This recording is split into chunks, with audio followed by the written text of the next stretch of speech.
کەس لە کەس ناپرسێ ڕەشە مەستە ڕۆژگار وەرە بڕوانە ڕفێق کە چەپ هەستە ڕۆژگار لێرە ژین مانای نییە کەس بە ژین بڕوای نییە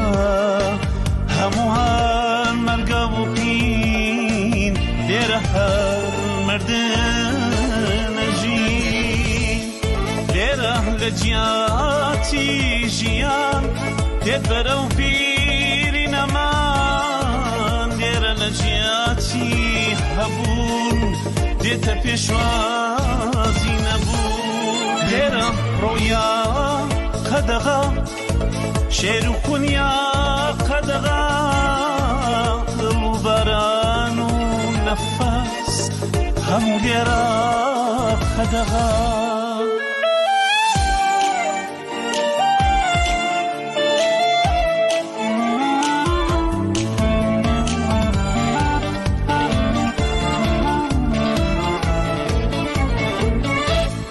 لێرە هەر بەندە و بەس بەند و بەندی و قەفەس پڕە لێرە بێجگە بەش بە سینگی تۆ نەفەس نەبزەی دڵدارێ نەوشەی بۆ یارێ نەوتەی دێتە دەرێ لە زمانێ زارێ لێرە لە جیاتی ژیان دێت بەرەو پیری نەمان لێرە لە جیاتی هەبوون دێتە پێشوازی نەبوون لێرە ڕۆیا قەدەغا شێر و خونیا قەدەغا دڵ و بەران و نەفەس هەموو لێرە قەدەغا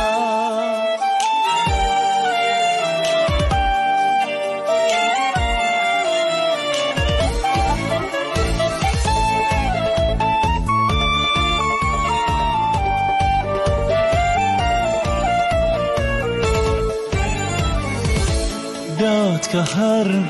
بێدادە دڵە خۆ ناشادە هەرچی خۆزگاس لێرە یەکسەرە بەربادە هەرچی خۆزگاس لێرە یەکسەرە بەربادە لێرە لە جیاتی ژیان دێت بەرەو پیری نەمان لێرە لە جیاتی هەبوون دێتە پێشوازی نەبوون لێرە ڕۆیا قەدەغا شێر و خونیا قەدەغا دڵ و بەران و نەفەس هەموو لێرە قەدەغا عەشق خەتەر کوردستانیە زۆڵف تۆڵانی ڕزگاریە ژینەی ژینستانیە ناوی تۆ ڕەمزی ئازادیە ئەورەت لە زۆڵ بەرداوایە سەرچۆپی شاروێرانی ئەوەی سەتەم ئەورەتێ بەرێ بۆ لە ژن و ژیان و ئازادی ئای لاچن خەڵی زاڵم دیمنی ئازادی ببینم ئەیوەی جێگەم هەموو لەمەتەوە و ساڕێژ دەکاتێنەیە نیگاوی هیواداریە وەک بولبولێوە هاریە پرێچێکەی ڕەهایێ عەترێ بووڵۆوە هاریە مژدە بولبول وات بەهات شن بۆ مرگۆ زەر و ئەمان هیوادارێ بەڕووناکەی دەی ببینم ژینی ڕێزگار ئای لاچن خەڵی زاڵم دێبنم دیمێنی شادی ئەیوای ستەم ئەورەتێ بەرێ بۆ لە ژن و ژیان و ئازادی ئای لاچن خەڵی زاڵم دێبنم دیمێنی شادی ئەیوای ستەم ئەورەتێ بەرێ بۆ لە ژن و ژیان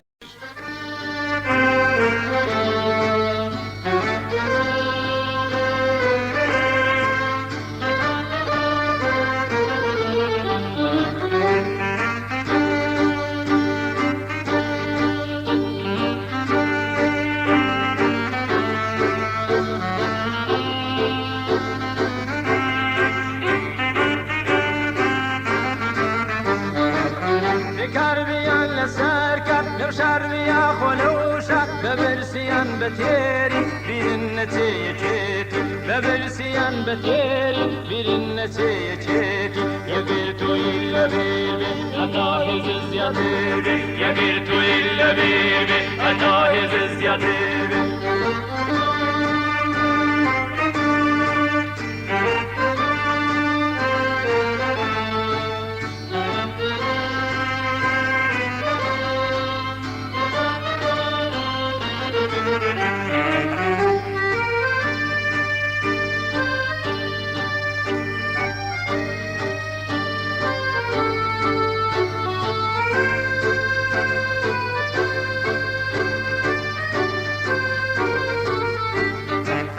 دجمن لها رنجيبي وتفرقت دكوشي سنتا إما بلاوبي أو داتواني سروار بي سنتا إما بلاوبي أو داتواني سروار بي يقرتو إلا بيبي أتاهز الزيادير بي يقرتو إلا بيبي أتاهز الزيادير بي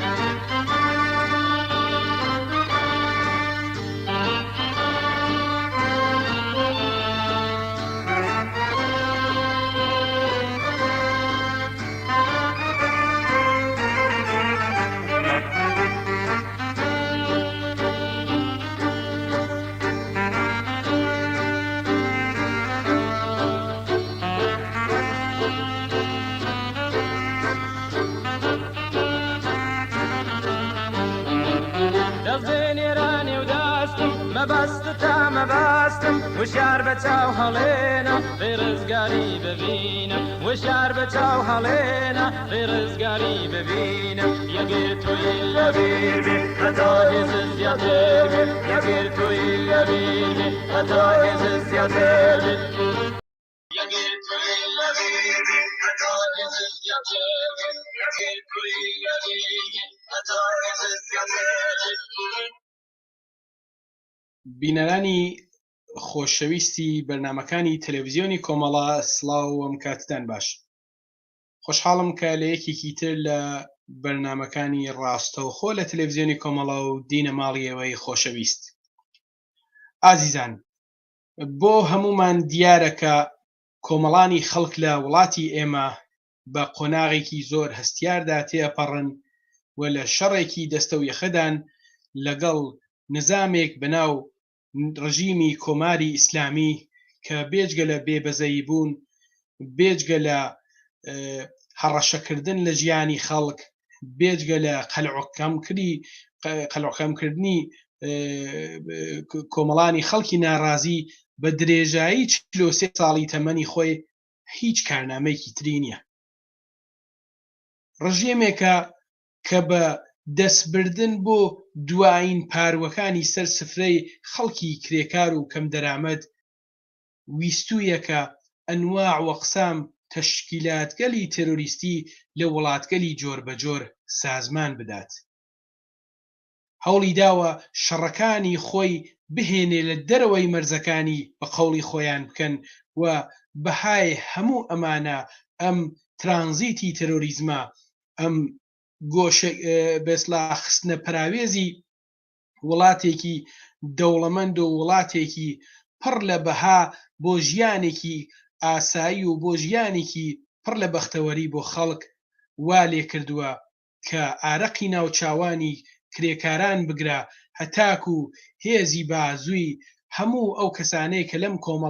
لەم کۆمەلگایەتدا کار ئەکەن و هەوڵ ئەدەن کە ژیانێکی شرافەتمەندانە و باش بۆ خۆیان و بنەماڵەکانیان دروست بکەن، ئارەقی ناوچاوانی ئەمان و هێزی بازووی کۆمەڵانی خەڵکی ئێران بکات بە دولار و دینار و بە بڵاوکردنەوەی لە نێو ئەم تەشکیلاتە تێرۆریستی گەلە و ئەم تەشکیلاتە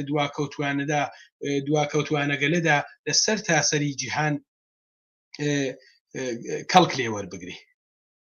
ئەمە بووەتە هۆی ئەوەی کە ڕۆژ لەگەڵ ڕۆژ زیاتر ئەبینین کە هەژاری لە نێو کۆمەلگای ئێمەدا پەرە ئەسێنێت. کارتۆن خەوی، قەبر خەوی، لە سەربان خەوتن، لە نێو چادرا خەوتن، هەمووی پەدیدەهایەکە کە تەنها و تەنها لە دنیای ئیمڕۆ لە مێشکی بۆگەنیوی دەسەڵاتدارانی کۆماری ئیسلامی و دێتە دەرەوە بۆ خەڵکانێکە لەسەر دنیایەک لە گەنج و بەهای تەبیعی لە کۆمەلگاکەی خۆیانە دانیشتون. نزیک بە 3 مانگە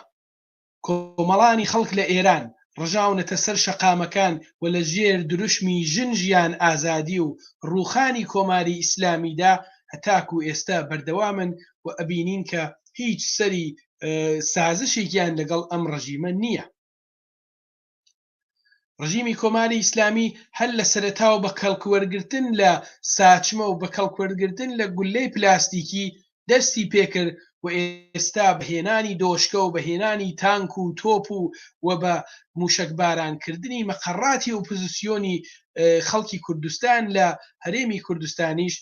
بەوەی شەو نەوەستاوە و هەڕەشەی داگیرکردنی بەشهایەک لە خاکی وڵاتانی دەوروبەریشی ئەکات. و ئەمانە نیشانەدات کە ڕژیمی کۆماری ئیسلامی ئەوەی بەدەستەوە ماوە هێزی سەرکوتە، ئەوەی بەدەستەوە ماوە هێزێکە کە بە گرتنی بە بڵاوکردنەوەی و بەدانی پوڵهایەکی بەرچاوپیان ڕازیان نەکات کە بێن لاوانی ئێمە، خەڵکی ناڕازی ئێمە لەسەر شەقامەکان بە بێڕەحمانەترین شێوە بدەنە بەر لێدان و ئەشکەنجە و لە زیندانەکانیش هەواڵمان پێ ئەگاتەوە هەمومان کە بە چ شێوەیەک بەرخورد دەکەن لەگەڵ کەسانێک کە ناڕازین. بەڵام ئەوەی کە بە خۆشحاڵیەوە زۆر ڕوونەوە ئاشکرایە ئەویش ئەوەیە کە ورەیەکی بەرز و ورەیەکی قایم بۆ نەڕۆشتنە ماڵەوە، بۆ وەستان لە بەرامبەر ئەم سیستەمە جنایەتکارە و بۆ بەرەو پێشبردنی هەرچی زیاتری شۆڕشی کۆمەڵانی خەڵکی ئێران ئەبینرێت و ئەمە ئێرادەی قەوی و عەزمی جەزمی ئەم خەڵکە نیشانەدات. شارەکانی کوردستان لە ئێران بوونەتە مەکۆی شۆڕشێکی بەربڵاو لە دژی ئەم ڕژیمە.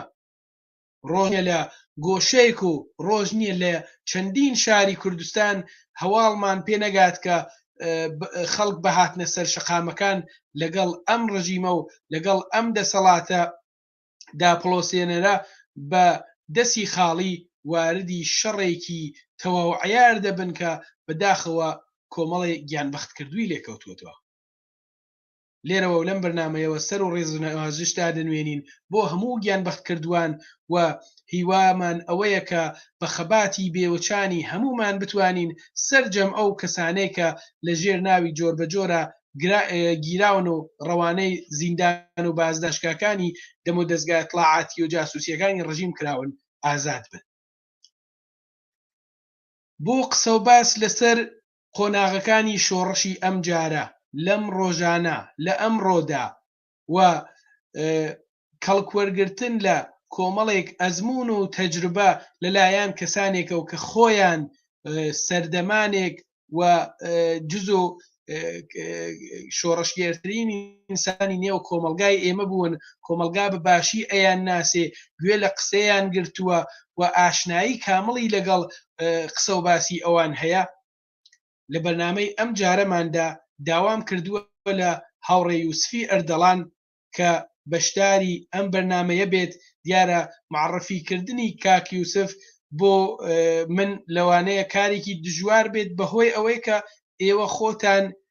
ساڵهای ساڵە کەسێک وەکو کاک یوسفی ئەردەڵان ئەناسن، کەسێکە بە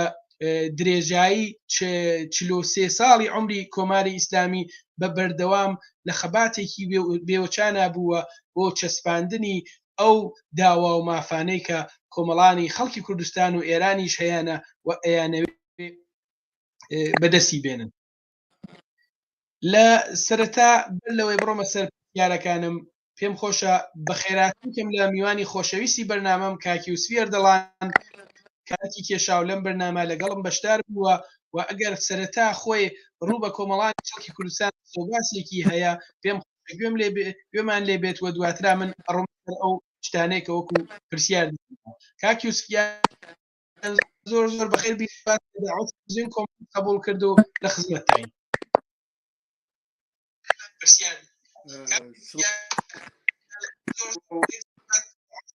بۆ بینەرانی خۆشەوی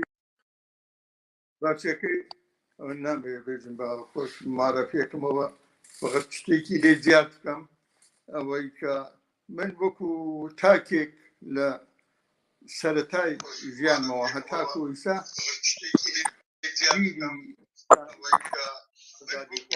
تاکێک لە سەرەتای ژیانمەوە مانگی تر حدوداً مانگی تر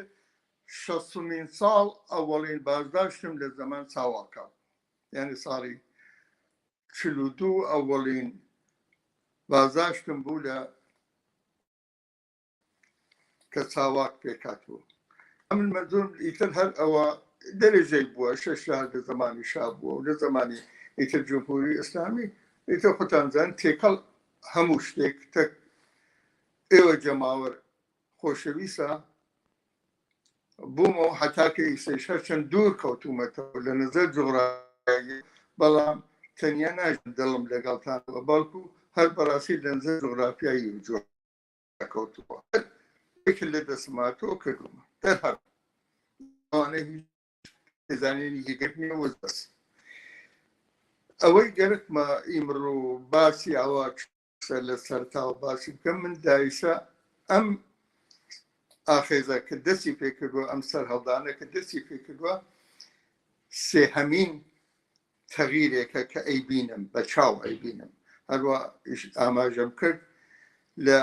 ساڵانی 1340 ئەو سەردەم تەغیراتێک وەکو ئیسلاحاتێک لەسەرەوە کرا کە ئیسلاحاتی ئەرزی بوو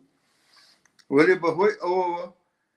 ئیدارەی ساواکێک کە 5 ساڵ پێش ئەوەی پێکات بوو ئەوەی پرە بەقەوەتر کردەوە فەزایەکی زۆر ناخۆش و نەکبەتی دا سەپان بەسەر دنیای سیاسی ئەو وەختا وە لە پشت ئەو بێسەڵات بووبوونەوە ئیسلاحات ئەرزیەوە لە قەڵەمەدا جا لەو زەمانە دنیا پڕ لە ئاڵگۆڕ بوو لەو زەمانە کە ساڵی 60 ئەوەی دنیا زانم ئەلجێر بوو فلەستین بوو چی ئەمانە لە مەخسوسەن ئەمریکای لاتین کاردانەوەیکی غەریبیان بوو هەرچەند لە داخل ئێرانە هیچ نۆعە لەواخا کۆبوونەوە و حتا متالعەکردن زۆر ئەستەم بوو وەێ لە هەسوود کاردانەوەی کاری دنیا و خەبەرات بلارە بە هەر جۆرێک بووە لەگەشت کارانەوەی بوو لە ناو شارەکانە بە تایبەت لە چینی بێژی مامناوەند و ڕووناکبیر و ئەو تیپە کاردانەوەیکی ئیشگار بەرچاوی بوو یا بۆ من زۆریژم ئیشگار بەرچاوی بوو لە وەختە نۆعە بێسا پرۆژەگەلێک یا ئایدۆلۆژی گەلێک تەسیری بوو کە بوو ئەتین خلاصەی ئێسەکە حکوومەتی ساواکە حکوومەتێکی ناهێڵێک ئەسان هیچ کەسێک کارێک بکات شتێ بکە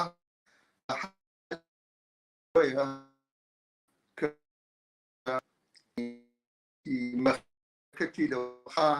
یاری دەدا بۆ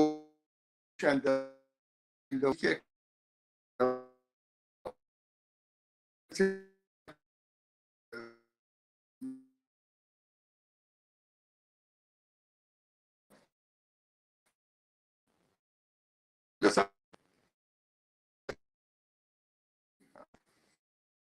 هێنی کە کار بۆ تەرتیبە کە تۆ بتوانی بزانی لە چ شوێن هەیە تێکەڵاو لەبەر ژیانی جەماوەربی ژیانی لەواقع جەماوە لە سەقفی خوارەوە لە ناوەند بەرەو خوارەوە بی و ڕێحەد ڕۆژانە حتا بۆ ژیان و کاری خەڵک بتانی ببینی بتانی دابینی بکەی ئەوانە کۆ بکەیتەوە بیکەیتە پرۆژێک بۆ داهاتوویکی نزیکی یا دوور. جا ئەو ڕەفێخانەی کە یادی ئەوانە بەخێر واکە نەماون تەکمانە و ئەوانەیش کە ماون ئەمە بن ئەوانە بە ئەو نەسڵە کە نەسڵی ئەڵباتە منەتانم بێژم چەند ساڵێک لە فرەیان گەورەتر بووم بە عەمەلتر بووم یانێ بە تۆ ئاشکەم ئەو ڕێوشوێنە بووین ڕێوشوێنی کاری تەشکیلاتی توودەی و ئەوە ئەمەڵی خۆی نیشاندا یعنی هەر لە ئەوەڵیشەوە لە ناو ژیانی خەڵکا تێکەڵ بوون و لە ڕێوش خەڵکا بڕێت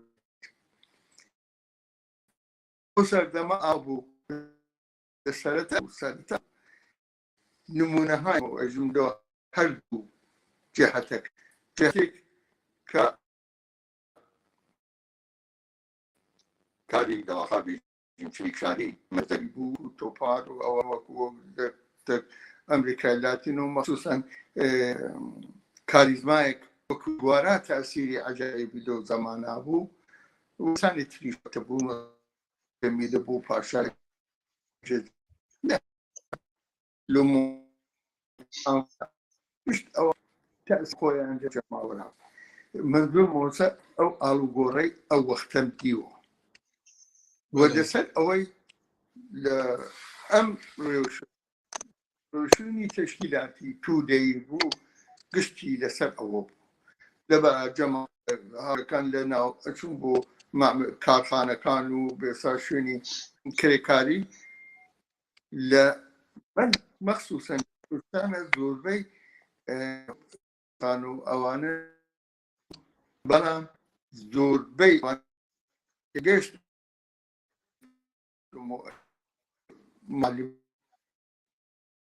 جەماوەختەی جەمعیە مەسەڵەن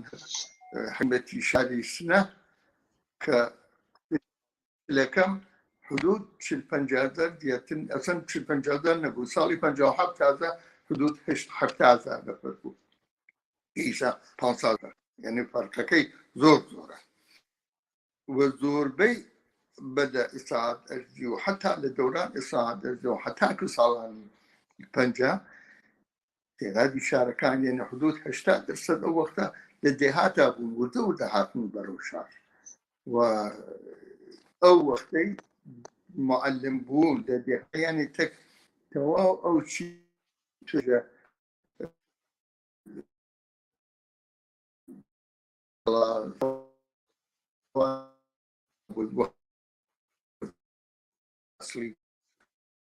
ئەسلی ئەوەی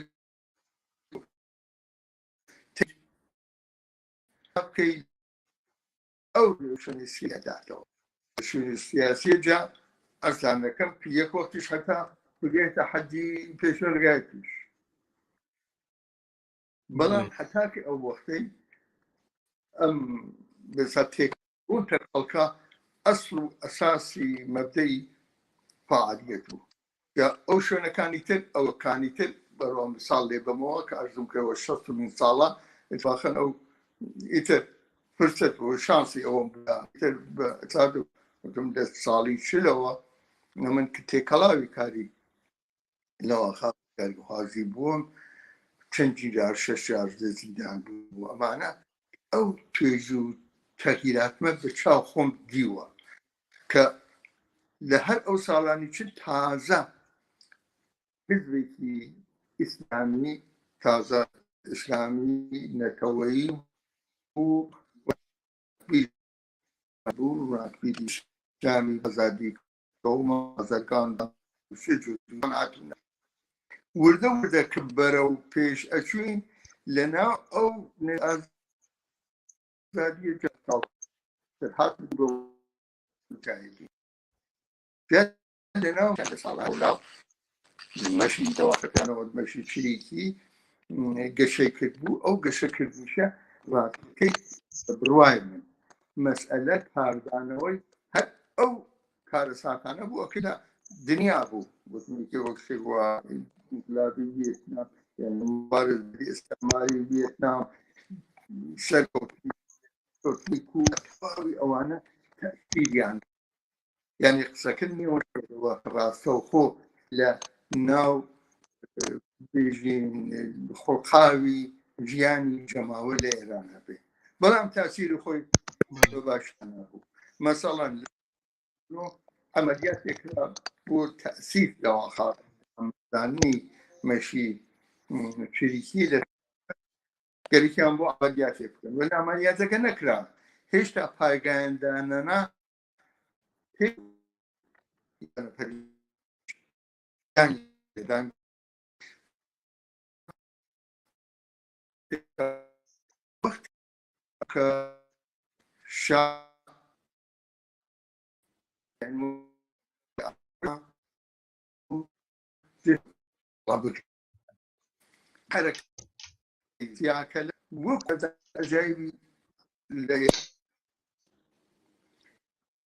وإدامة واقع هل شنكسك بقى معدودا يعني تعداد فرنيا واللي أوان ألكي سرشاني أبو في يكسيان مع دكتورين بو يادي بخير أشرف ديخاني حميد أشرف بو أسطوري لا بإسلام مجاهد كانش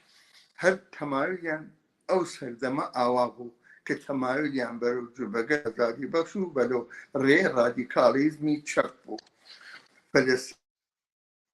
وكو نموني أمانو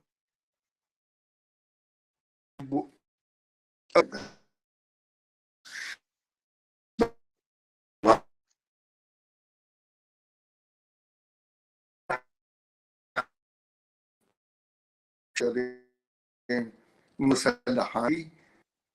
نشاني ذاك أو جوابي نتعوته چون أوان نعود تنها رهائي جنگ مسلحانه لحالتك مقورك بيكات نه جنگ مسلحانه قيامك وشاري كانوا دفتي بيكات والله كاك يوسف يك كشيء فني انترنت دروس بوا تا أو برطرف به داوای ناوبڕێکەکەم لە هاوڕێیانم و دیسان ئەگەڕمە وڵات و درێژا دەین بە قسە و باسەکانمان باشە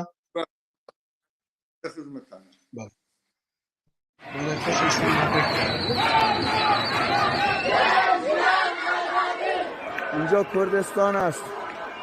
کابوس فاشیستا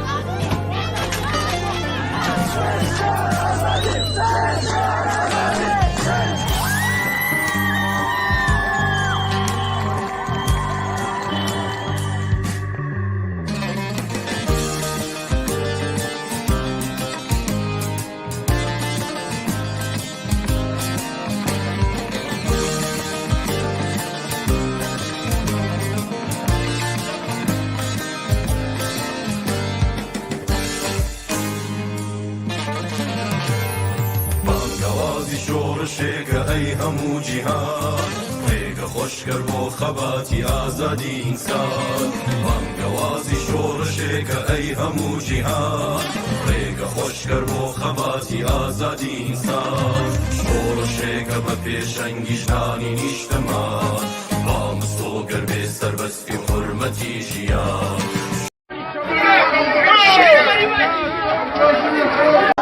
سیاسی آزاد باید گردد. زندانی سیاسی آزاد باید گردد. رابطه کشاورز آزاد باید گردد. رابطه کشاورز آزاد باید گردد. دانشجوی زندانی آزاد باید گردد. دانشجوی زندانی آزاد باید گردد. رابطه کشاورز آزاد باید گردد. رابطه کشاورز آزاد باید گردد. دانشجو میمیرد ذلت نمیپذیرد. دانشجو میمیرد ذلت نمیپذیرد. دانشجو میمیرد ذلت نمیپذیرد. دانشجو بیدار دادسرای اوین 6 آذر 1401 دادسرای اوین 6 آذر 1401 دادسرای اوین 6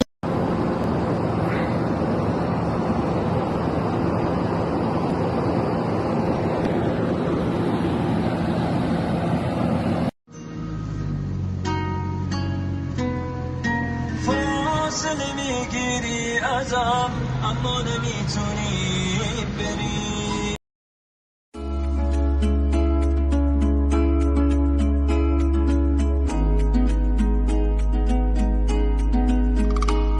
جینو شهیدیم جارا لغربتی بیوارا و پرچی رود هواری کرد نای مجر داری صدارا جینو شهیدیم جارا جینو شهیدیم جارا جینو شهیدیم جارا جینو شهیدیم جارا شار و شقام هوارکن کجی خوی ترور مکن امرو لکولونی همو شارک کجی کی خو پلکا کن جینو شهیدیم جارا جینو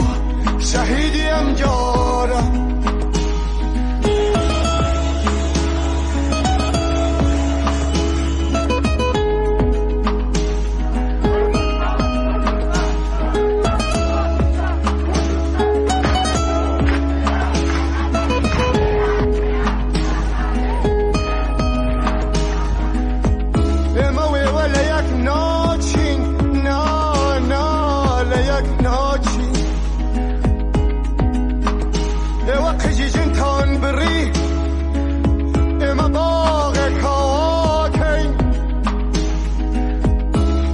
سر گلدا نادین نادین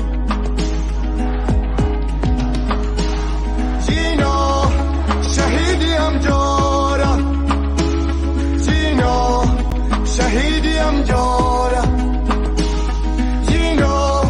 شهیدیم جارا جینا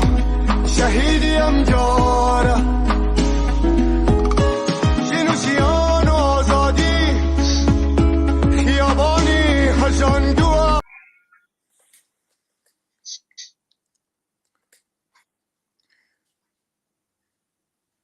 بەڵێ کاکی سوف ببەخشە دیارە کێشەی بڵاو دەبێتەوە بەلای ئەوە دێتە بەڵێ دەنگتانەس بەس پێم وابێ ئینترنێتەکەتان تۆزێک زەعیف بێت بۆیە جاربار دەنگە تۆزێک قەتع بێ زۆر باشە کاکی سوگیان ئەمڕۆ بێسلاح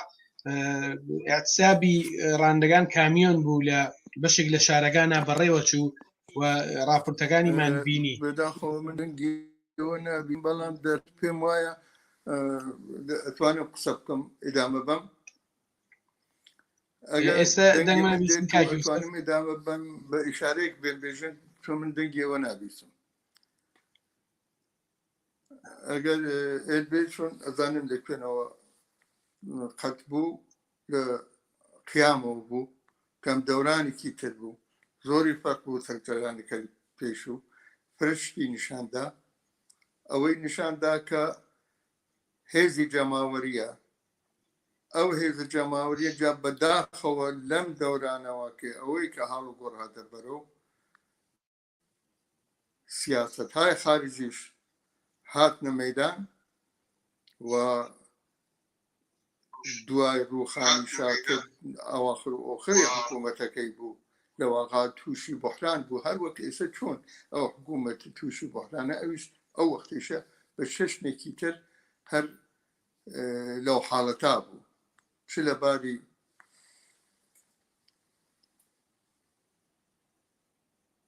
اقتصادیەوە چ لەباری سیاسیەوە چ لەباری موجودیەتی خودی حکوومەتی شاوەکەی تر پرتوکا بوو هەر تەنیا یەک نەفەر بوو تەسمیم گیرەندە و باقیەکەی ئیتر هیچ، یعنی هەر ئەو ئەرتەشە گەورە کە دروستی کرد و چۆن هیچ بوو بەلایە و چون یەک نەفەرتر نەبوو هیچیان نەبوو ئەرتەشەکەش نەیەتوانی جێشا بگرێتەوە، سەرەتانی بوو نەخۆش بوو ئەیانزانی زووتر ئەمرێ و جێگارێکیان بۆ دانیا لە گوارلۆ ساڵی 79 کە ساڵی 1950 خۆمان بێ لە گوار کۆبوونەوەیان کرد و لە تەداومی حکومەتی ئیسلامیە کە ئەمە پرۆژەی کولی هەر ئەو ساڵانەی واکە ئەرزم کردی لە ساڵانی 600 تەسمیان لەسەر ئەوە گرت بوو کە بۆ بەرگریکردن لە ئەو وەختە بەرنامەهایك بوو کە دەواخا کشوەگەری سۆسیالیستی بوو بۆ بەرگریکردن ڕشتی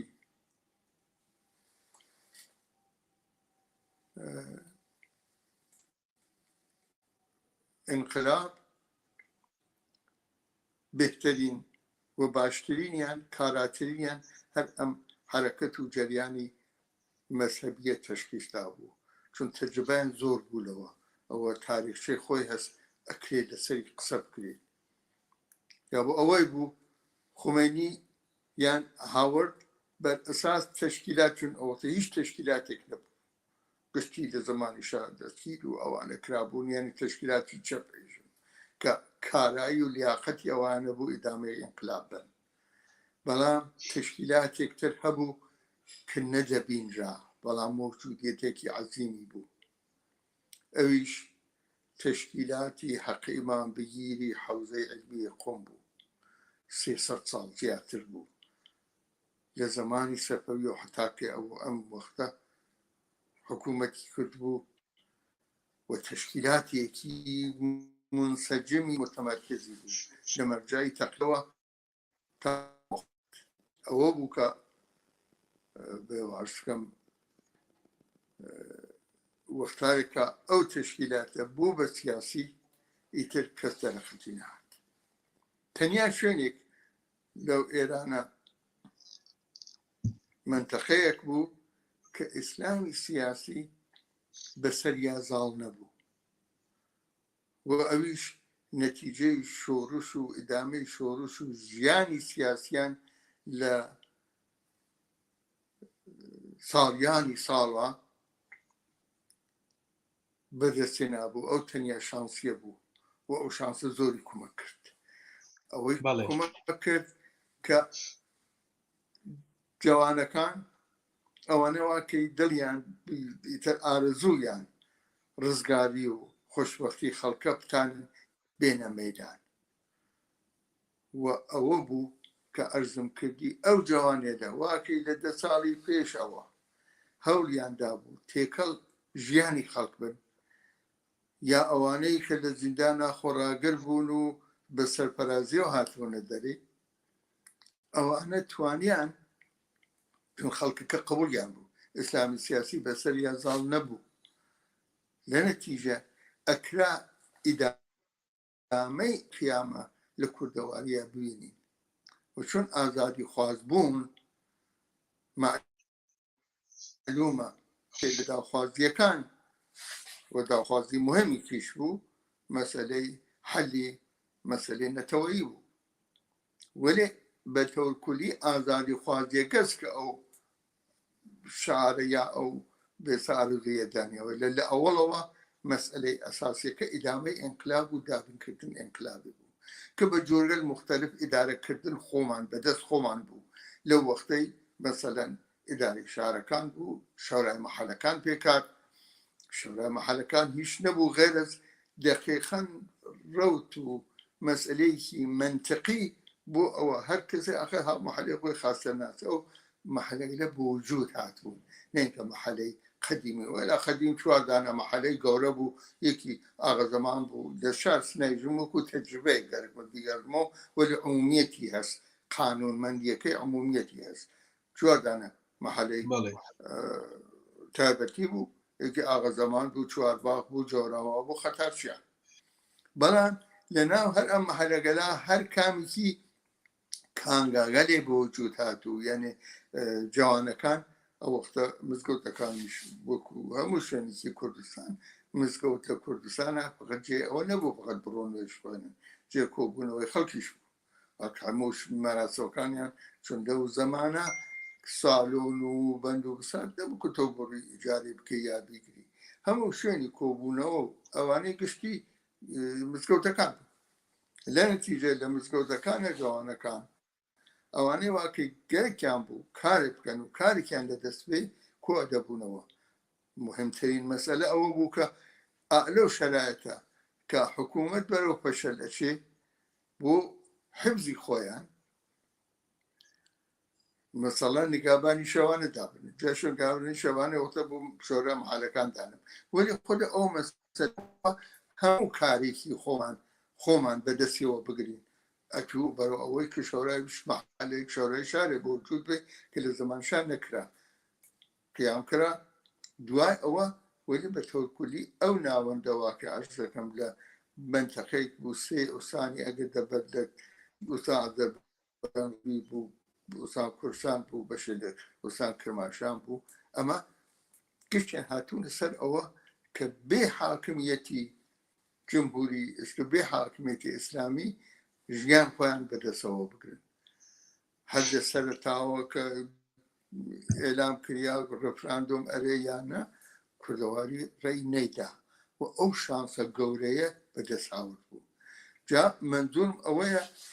مەسئلەکە ئەوە نەبوو کە لە پێشتا ڕاستە هەر بەڕاستی هیچ حزب و دەستەی خۆ لە زەمانشا ئیمکانی ئەوەی نەبوو حزب و دەستەی وجودی بێ لە نەتیجە ئەوانە پێک هاتن هەر ئەو شۆڕشگێڕانەی واکەی لە جەهەتی بەدیهێنانی ئاواتی گەت بوو وەکو سوڵح و ئاسایش و خۆشگوزەرانی کەەوە ڕۆتی چەک بوو ئەمانە پێکەوە پێک هاتن و ئەرکەکەی کەوتە سەرشان ئەو تشکیلاتەی کە لەوەتە تاالت دیسانەوە دەستی کرد بوو بە بێسا کۆکردنەوە شۆڕشگێڕەکان کۆمەڵە بوو کاکی یوسف ئێستا دەنگی من ئەگەیتە لایەوە ڕەوتەکانی تری چەپی ئێرانی چون لە شوێنەکانی خۆیان نیانەتانی هەڵچوو کۆتکەن ئەوانە کاکی یوسف کوردستان بەڵام بە کوردستانە جالبی ئەوە بوو زۆربەی زۆریان کورسانیان وەکو پشتی جبهە تەسەورە کرد لە نەتیجەوەتی جبهەکە دیارە کاکی یوسف دەنگی من نابیست ئەوە لە هەوکەران مەکەم کە ناوەکەی بڵاوەکەن و لەگەڵ کاکی یوسف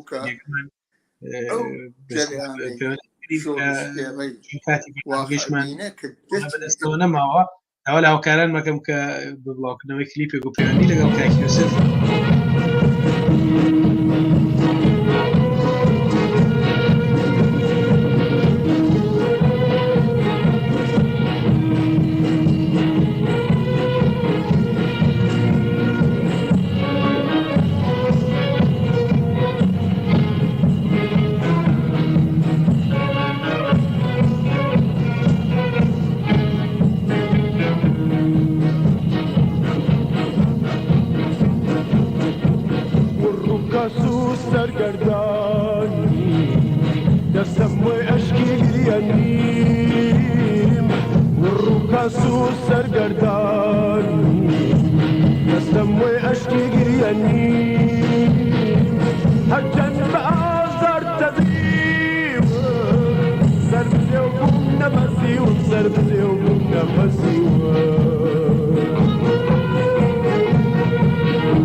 Come on,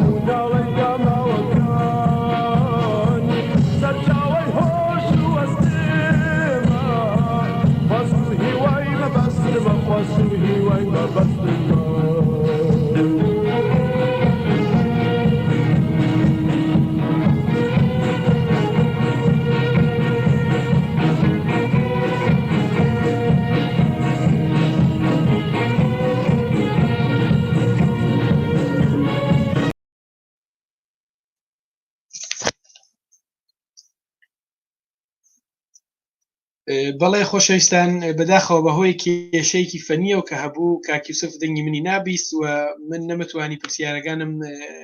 ئاراستێ بکەم کە بە خوشحاڵیەوە خۆی لە تەجروبیاتی خۆی لە کاتی شۆڕشی کۆمەڵانی خەڵکی ئێران لە ساڵی 1950 ئاماژەی بە ئەو تەجروبیاتە کرد کە بێگومان هەمومان استفادەی لێکەین.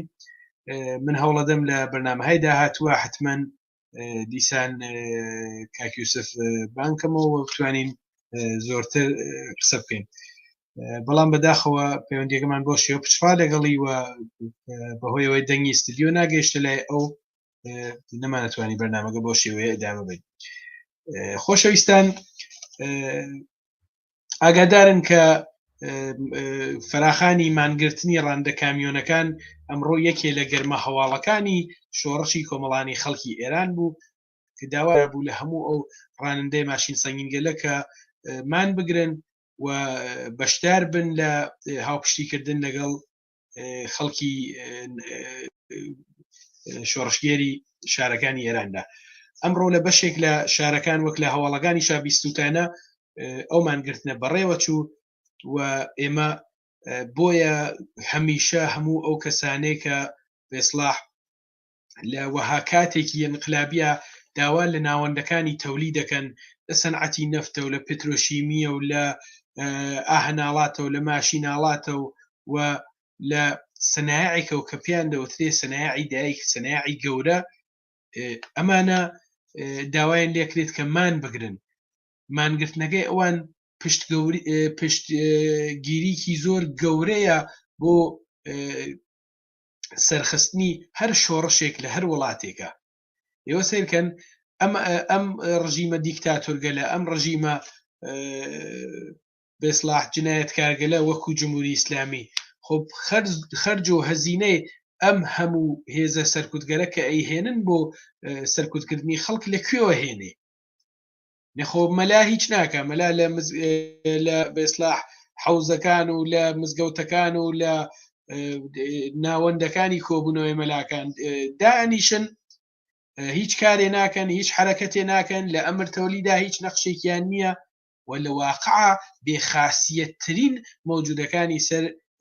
ڕۆی زەوی و بەتایبەت لە وڵاتی ئێمن کەوابوو ئەم پوڵە بۆ سەرکوت لە قازانجێکە و کە لە سەنعەتەکانە لە فرۆشتنی نەفتە لە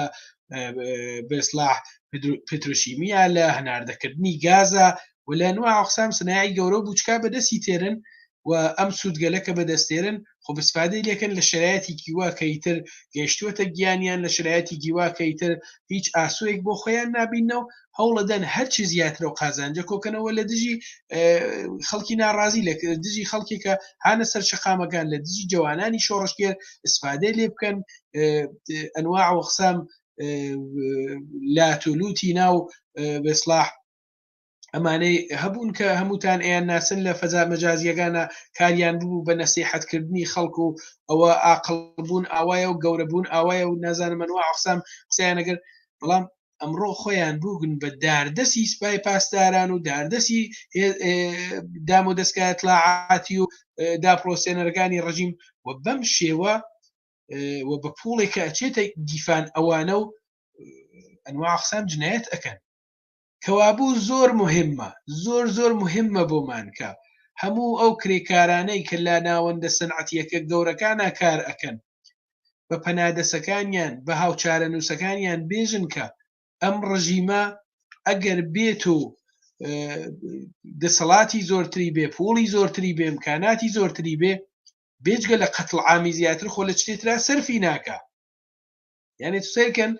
هەموو ئەو قسانەی کە لە خامنەیە و بیگرێتە ئەگەیتەوە سەر کاربەدەستانی بێسلاح سوپای پاسداران هەموویان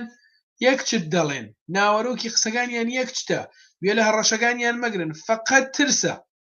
گوێ بگرن چەندێک ئەترسن گوێ بگرن چەندێک فشاریان بۆ هاتووە بڕۆن تماشای هەر ئەو تەسویرانە یا ئەو ڤیدیۆگەلە کە دائەندێت مەسەڵەن لەسەر بەشداری تیم کۆماری ئیسلامی لە تیم فوتبال کۆماری ئیسلامی لە قەتەرە بزانن چە بەرخورد هایەک لەلایەن ئەمانە و ئەکرێ بە کەسانێک کە مەسەڵەن ئیمکاناتیان بۆ فراهەمکەن پوڵیان پێدەن کە بڕۆن لەو شوێنانە بێن بە درۆ بڵێن لە ئێرانە ئازادی هەیە.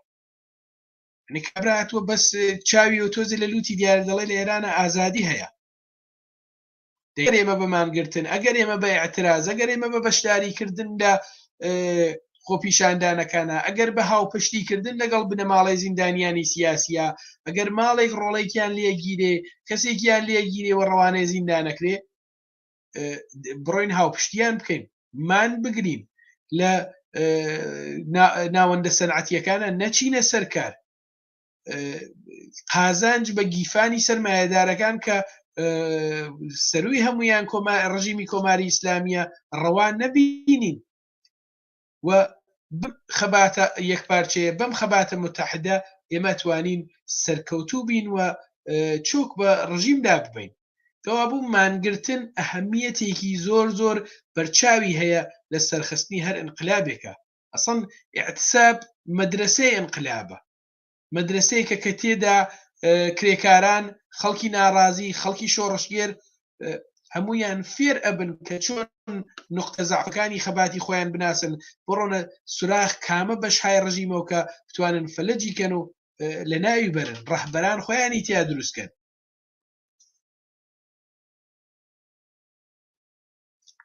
لە کوردستان لە ماوەی ڕابردووە یان لە بە تایبەت ڕۆژەکانی ڕابردووە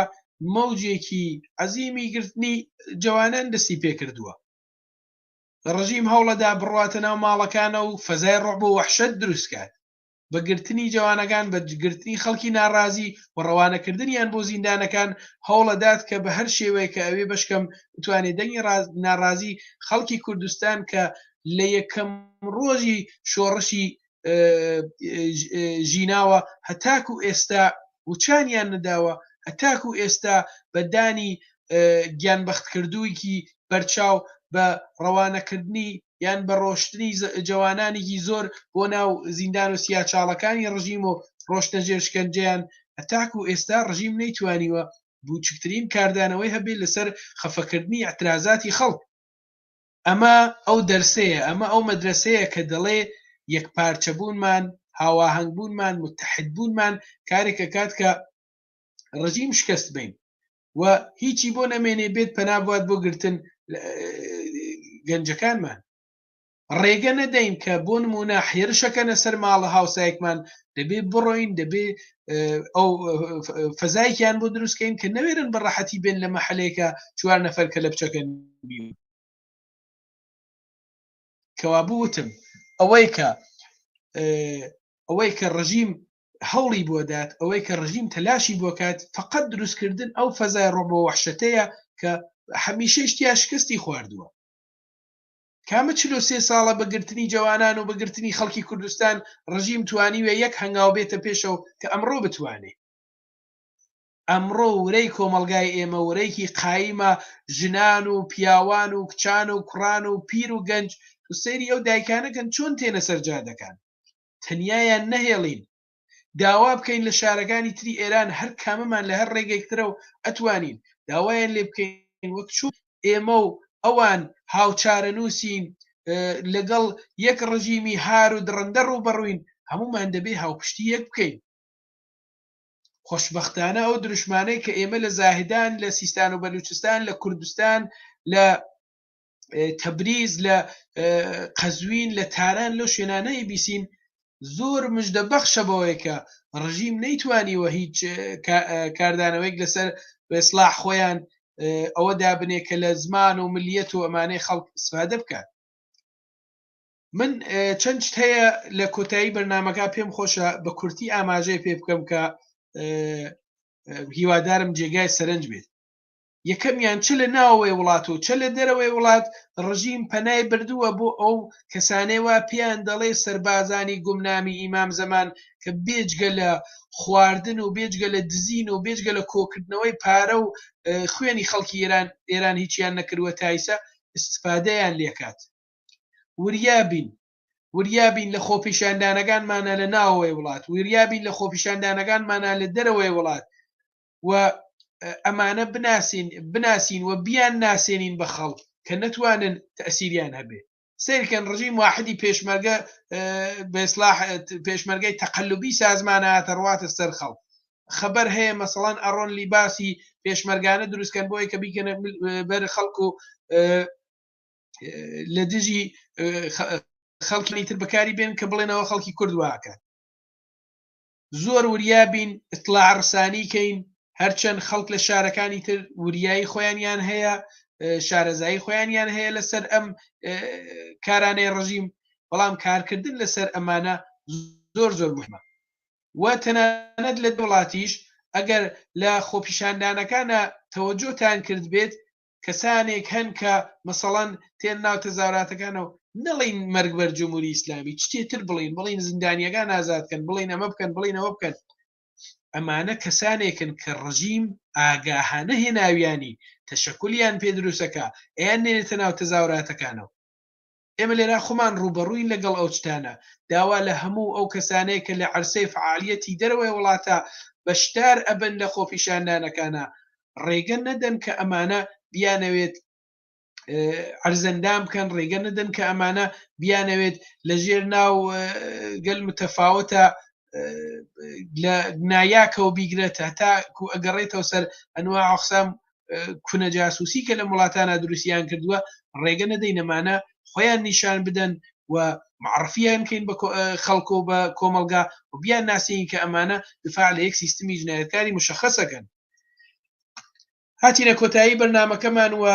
هیوادارم کە بەرنامەیەم جارەمان جێگای سوود و ڕەزامەندی ئێوەی خۆشەویست بوو بێت لە کۆتاییە دیسان سلااو دەنێرم بۆ گیان و یادی خۆشەویستی سەرجەم گیان بەختکردوانی شۆڕشی خەڵکی ئێران و هیوام ئەوەیە کە بە خەباتی بەردەوام و هاوپشتی هەمومان بتوانین هەموو ڕۆڵەکانمان لە زیندان و سیاچاڵەکانی کۆماری ئیسلامی بێنینە دەرەوە و پەیام و قسەی کۆتاییم بۆ ئێوە بینەری خۆشەویست ئەوەیە کە هاوپشتی و بەردەوام بوون بۆ بە سەرنجامگەیاندنی خەباتێکە تەنیا بە هێزی لە بن نەهاتووی کۆمەڵانی خەڵکی ئێران بەدیتێت سپاستان ئەەکەم کە تا ئێستا هاوڕێ ئەم بەرنامەیە بوون و تا بەرنامەیەکی تر کاتێکی شات